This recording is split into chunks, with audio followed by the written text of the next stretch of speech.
My sister, that day, the next day, and the day after that, she would look at me and just start crying, and she would say, I almost saw you die. She was like, I held you in my arms. You were cold. You weren't responding. The 2 days after, I went to 2 wakes in one day.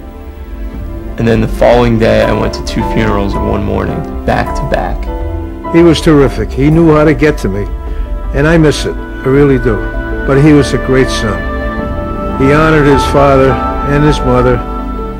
And I miss him. I really do. 16 Waterbury, how do you copy? This is Waterbury. Go ahead. Waterbury, same Leslie 16. We're going to be there in about 2 to 3 minutes. Bring in a 19, that's 9-year-old female patient picked up at a party.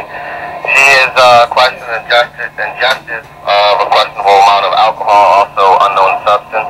We have IV access ×1, large 4. We've also given her to a Narcan IV without effect. We're going to be there in roughly 1 minute. Do you have any questions? No, proceed into the trauma room and we'll have respiratory upon arrival.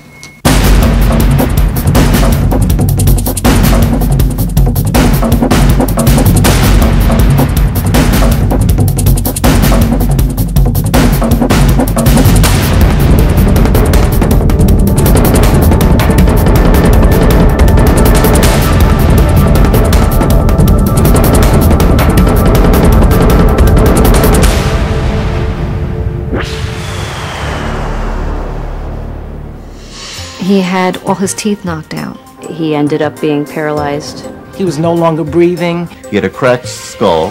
He came into the emergency room without an arm. And his brains were literally spilling out onto the stretcher.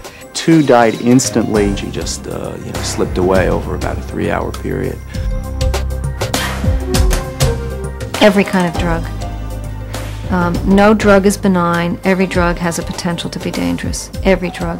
Some of the statistics are really shocking. In the year 2000 alone, there were over 600,000 ED admissions. When I say ED, I'm talking about the emergency department that involved the use of drugs and/or alcohol. In 1999, there were 87,000 emergency room visits that involved marijuana use.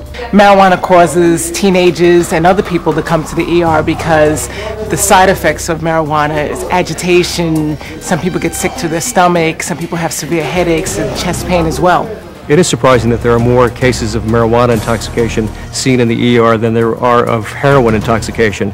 And that's because when you look at both drugs, heroin is always perceived as the most dangerous, and really technically it is. It's a more potent drug,